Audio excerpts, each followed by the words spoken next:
जोशी जी भरे बैठो अंगणिए, आवो जोशी जी भरे बैठो अंगणिए, आवो जोशी जी भरे बैठो अंगणिए, आवो जोशी जी भरे बैठो अंगणिए, पाँच सुनावो थारी पोथी हो मारा जून जोशी, पाँच सुनावो थारी पोथी हो मारा जून जोशी, हरि सुमिलन जोशी हर जूना जोशी, प्रभु सुमिलन कद होसी।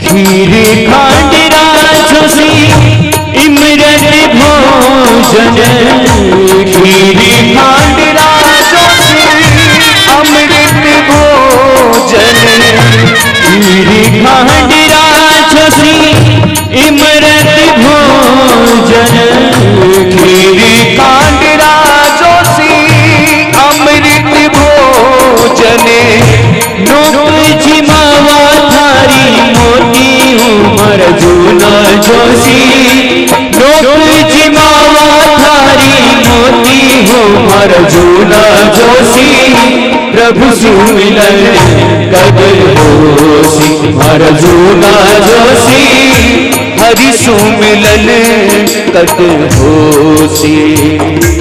हो राम मिलन कद होसी मर जूना जोशी, हरि सुमिलन कद होसी मर जूना जोशी, प्रभु सुमिलन कद होसी हर जूना जोशी, हरि सुमिलन कद होसी।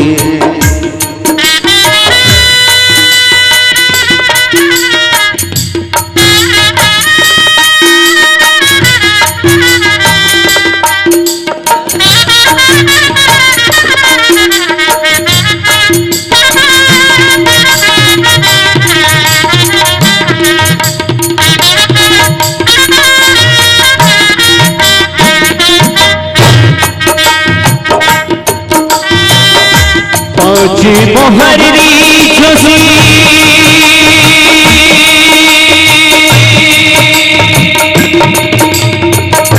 दिखना दिलावा, पाँच मोहरिया जोशी दिखना दिलाऊं, पाँच मोहरी जोशी दिखना दिलावा, हीरा जड़ावा थारी पोथी है मारा जूना जोशी, हीरा जड़ाऊं तारी खोटी उमर जूना जोशी, हरि सुमिलन कद होसी हर जूना जोशी, प्रभु सुमिलन कद होसी।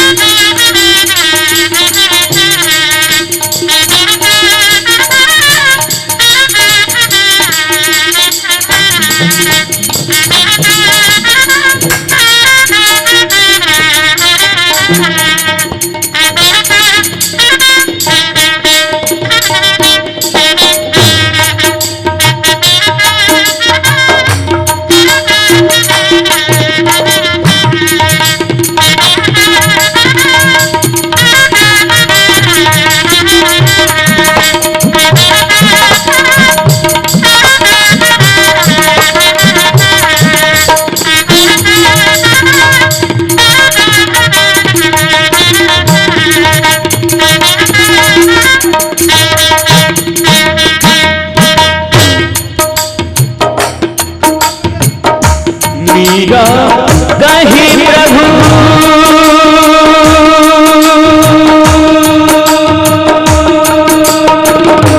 गिरिधर नागर गिरिधर नागर गिरिधर नागर गिरिधर नागर बैरिया कहे प्रभु गिरिधर नागर बैरिया कहे प्रभु गिरिधर नागर हरि जी मिला सुन होसी भर जूना जोशी हरि जी मिला सुन होसी भर जूना जोशी प्रभु सुमिरन कद होसी भर जूना जोशी हरि सुमिरन कद होसी हो राम मिलन कद होसी भर जूना जोशी प्रभु सुमिलन कद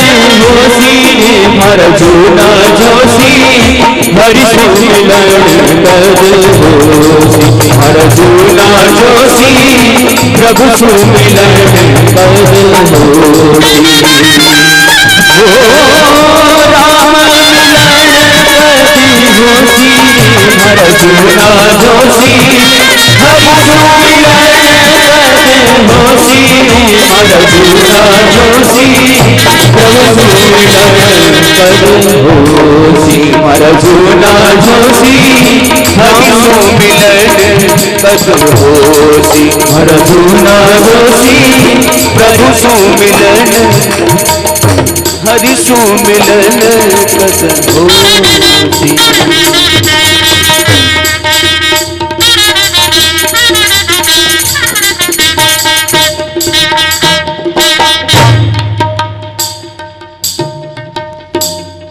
बोली श्री वृंदावन विहारी लाल की। देखो कितना सुंदर प्रश्न है।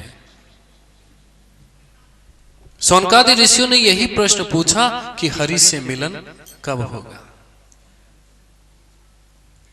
सूत जी महाराज बड़े खुश हुए थे। उन्होंने कहा कि महाराज आपका प्रश्न बहुत अच्छा है।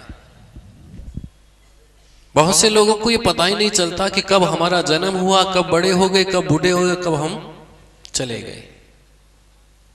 ये पता ही नहीं चलता है। उम्र कब निकल गई। हमने सोचा था कि जवानी आएगी तब ईश्वर को याद करेंगे, लेकिन जवानी आकर के कब चली गई और कब बुढ़ापा आ गया। अब कब बुलावा आने वाला है ये किसी को भी पता ही नहीं चलता है। ये प्रश्न बहुत अच्छा है। हम लोग जीवन को ऐसे ही बर्बाद करते हैं। बहुत से लोगों को हम जानते हैं कि जब वो ताश खेलने के लिए बैठते हैं तो पूरा दिन निकल जाता है,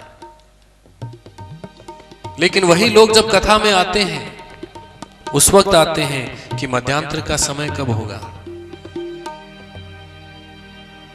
पता चल जाए कि मध्यांतर इतने बजे होने वाला है तो उसी वक्त वो आते हैं, आकर के लिफाफा चढ़ाए और जय श्री कृष्ण करके चले गए। उनका बताओ कि आना क्या सफल हुआ, क्या वो लिफाफा चढ़ाना सफल हुआ। भागवत के अंदर तो कहीं लिखा ही नहीं है कि ये चढ़ाना होगा आपको। भागवत के अंदर कहीं पर भी नहीं लिखा है कि आपको पैसा चढ़ाना है, धोती चढ़ानी है, ये चढ़ाना है। लोग पूछते हैं कि भागवत के हम चढ़ावा क्या करें, लेकिन भागवत में तो कहीं लिखा ही नहीं। अब पंडित जी के व्यास जी से आकर के आप पूछोगे कि व्यास जी हम क्या चढ़ावें, तो व्यास जी को खुद को ही पता नहीं है कि क्या चढ़ाना चाहिए भागवत में, क्योंकि कहीं लिखा ही नहीं है। भागवत में तो लिखा है कि विप्रेर भागवती वार्ता गे गे जने जने कारिता कण लोभेना कथा सार स्ततो गता। भागवत में तो ये लिखा है कि जो ब्राह्मण इस कथा को पैसे के लोभ के अंदर जाकर के करेगा तो उस कथा का सार चला जाएगा, सार ही खत्म हो जाएगा। तो बताओ, ये श्लोक लिखा है वेद व्यास जी ने खुद ने। और जब ये लिखा है तो फिर पैसे की बात आई कहां। क्यों लिफाफा चढ़ाने के लिए आते हो, क्यों अपना समय बर्बाद करते हो। यहां आओ तो एक प्रश्न करो कि हरि से मिलन, भागवत से ये प्रश्न करो कि हे भागवत जी महाराज, हमारा मिलन ठाकुर जी से कब होगा। जब ये प्रश्न करोगे तो हमारे जीवन की सारी तकलीफें, सारे दुख जो है वो दूर हो जाए। हम लोगों की ये प्रवृत्ति हो गई है आज, हम लोग समय का दुरुपयोग करते हैं। सोनकादि ऋषि कहते हैं कि महाराज हम लोगों का जीवन है कैसा, काल व्याल मुख ग्रास त्रास निर्णांस हेतवे। हमारा जीवन कितना है, बहुत छोटा सा है। उसको आप ऐसे समझ लो कि अजगर मुंह खोल करके बैठा हुआ है और उस मुंह के अंदर हम लोग बैठे हैं। हम लोगों का जीवन कितना हो गया, जब तक वो अपना मुंह बंद ना करे। इतनी देर लगेगी हमारी, बस हम कब आए और कब यहां से चले गए ये किसी को पता नहीं है। कथा करने वाले को भी ये पता नहीं रहता है कि 3 बजे कथा कर रहे हैं और 4 बजे तक कथा करेंगे या नहीं करेंगे, ये उनको भी पता नहीं होता है। कब जय श्री कृष्ण हो जाए ये किसी को पता नहीं है। रात्रि के समय सो रहे होते हैं, पंखा चल रहा है और पंखे के नीचे लेट करके हम स्वप्न देख रहे हैं। हमारा व्यापार ऐसा होगा, इतना फायदा इस साल में हो जाएगा, हम अगले साल जो है ये फैक्ट्री लगाएंगे। और क्या करोगे, फिर एक लगाएंगे, फिर एक लगाएंगे, इतना धन होगा, इतना पैसा होगा, हार्ट अटैक हो गया।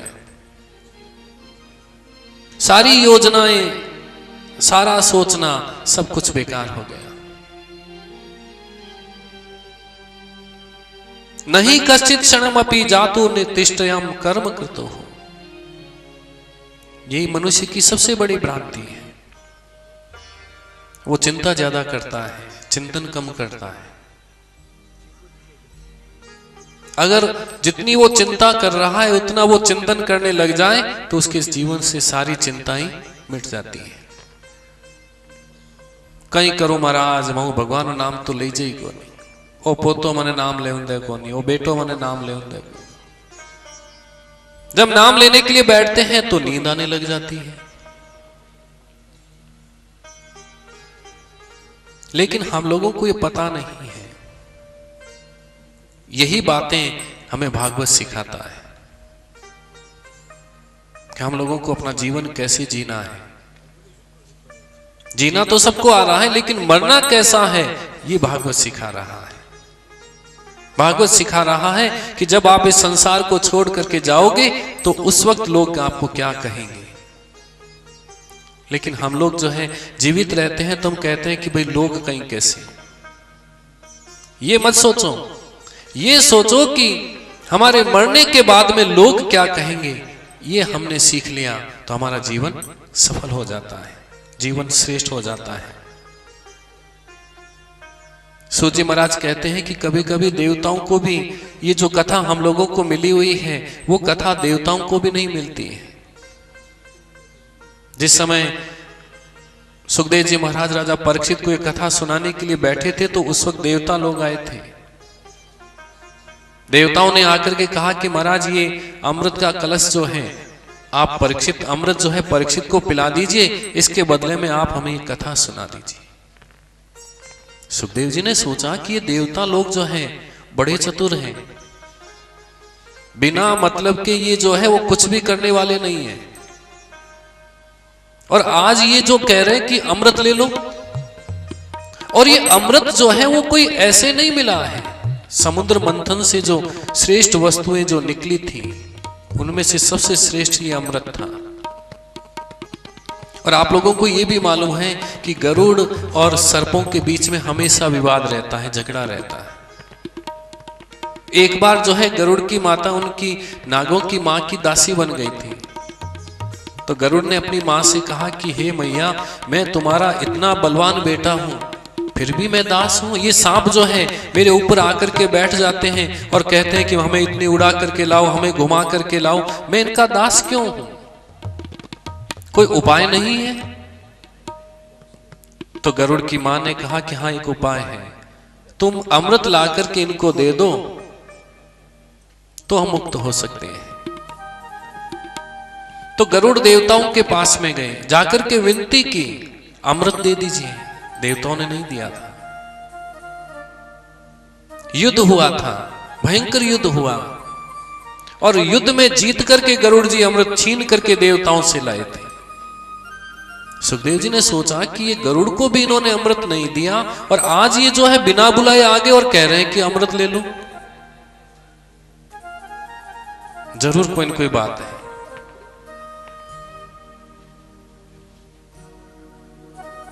इनके मन में कोई न कोई स्वार्थ है। तो सुखदेव जी ने कहा कि महाराज ये अमृत क्यों पिलाना चाहते हो इसको? तो उन्होंने कहा कि महाराज आप जो ये कथा अमृत जो पिला रहे हो, ये आप हमें पिला दो बस। सुखदेव जी ने सोचा कि अरे ये तो विनिमय कर रहे हैं, लेन देन कर रहे हैं। भागवत के अंदर लेन देन नहीं होता है। जो लेन देन करता है उसे भागवत नहीं मिल सकता। इतना ले लो, हमें भागवत सुना दो, इतना कर दोगे हम भागवत सुना देंगे। अगर ऐसा जो करता है या सुनना चाहता है, उसे भागवत की फल की प्राप्ति हो ही नहीं सकती है। देवताओं ने जब ये कहा तो सुखदेव जी ने पूछा राजा परीक्षित से कि हे राजन, तुम क्या चाहते हो? ये अमृत चाहते हो या कथा अमृत चाहते हो? तो राजा परीक्षित ने कहा कि महाराज पहले मुझे बताओ तो सही कि इस अमृत से क्या होता है और इस अमृत से क्या होता है। जब तक हमें पता ही ना हो तो हम निर्णय कैसे करें?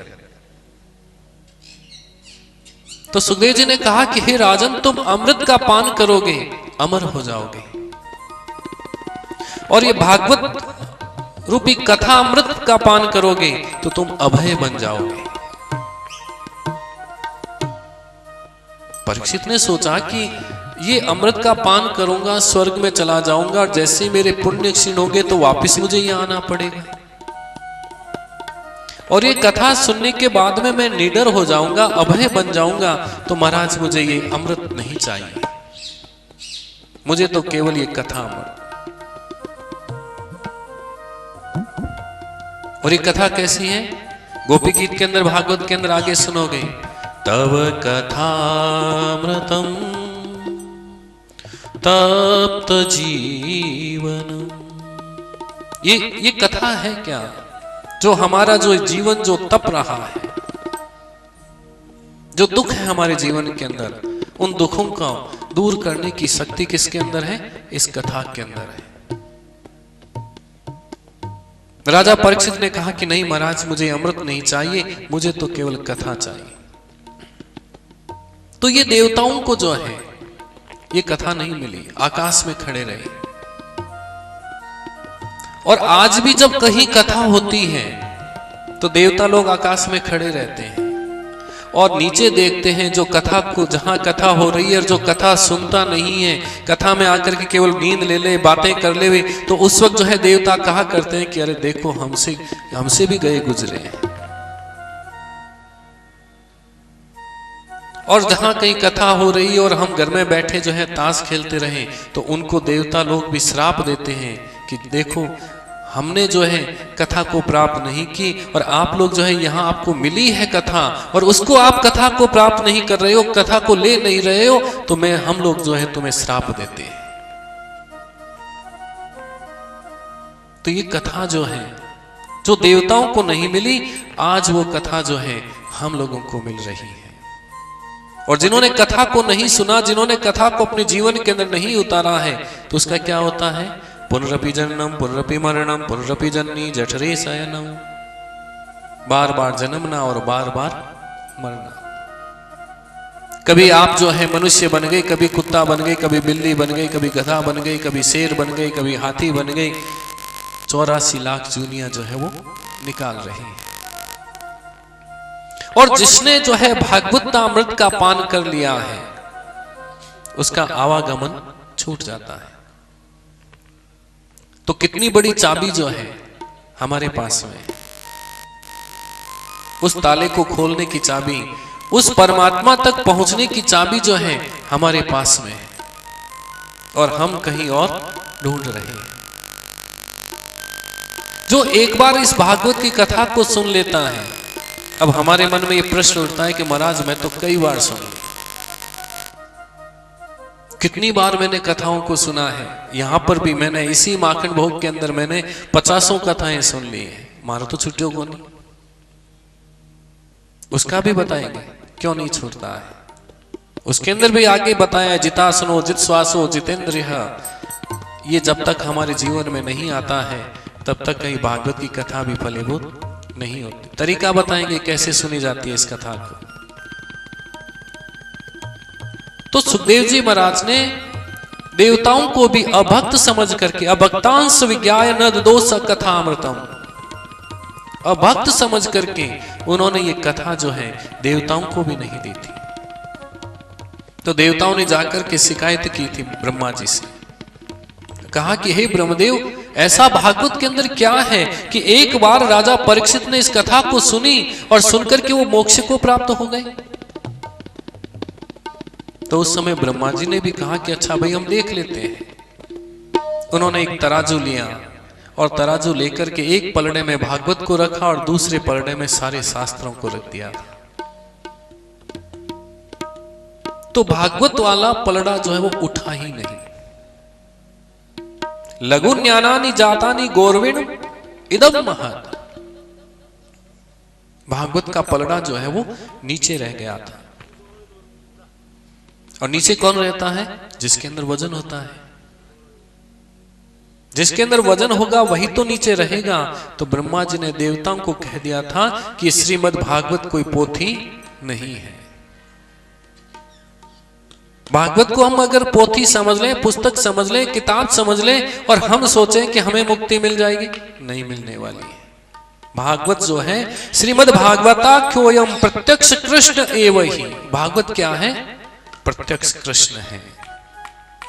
कृष्ण को देखना है, भागवत की शरण में आ जाओ। क्योंकि जिस समय वो गए थे इस संसार को छोड़ करके, तो उन्होंने अपना एक रूप, एक स्वरूप जो है वो भागवत के अंदर रख दिया था। एक बार जो इसको श्रवण कर लेता है, सुन लेता है, वो धन्य हो जाता है। नारद जी ने ये सबसे पहले ब्रह्मा जी से सुना था, जन जन में प्रचार करने के लिए सुना था। लेकिन सप्ताह श्रवण की विधि क्या है, ये उन्होंने सनत कुमारों से सुना था। अब कथा जुड़ रही है, देखो। तो सौनकाद ऋषियों को बड़ा आश्चर्य हुआ। उन्होंने पूछा कि महाराज सनत कुमार जी तो ऐसे संत हैं कि वो कहीं जाते ही नहीं है, और नारद जी महाराज ऐसे संत हैं कि एक जगह के ऊपर बैठते नहीं है।